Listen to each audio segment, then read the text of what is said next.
We are looking at how to pronounce the name of this animal. We'll be looking at how to say more confusing pronunciations in English, so stay tuned to the channel. Both British and American English say it similarly as whale, whale. Easy once you know you could spell it W-A-Y-L, whale.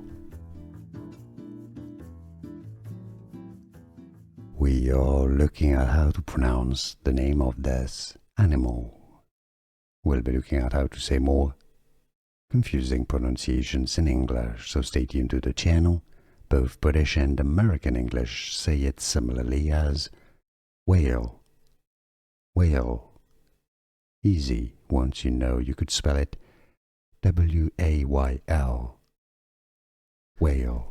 Here are more videos on how to pronounce more confusing words and names too many mispronounced. Like this video if you found it useful. I appreciate your support. I'll see you soon and thanks for watching.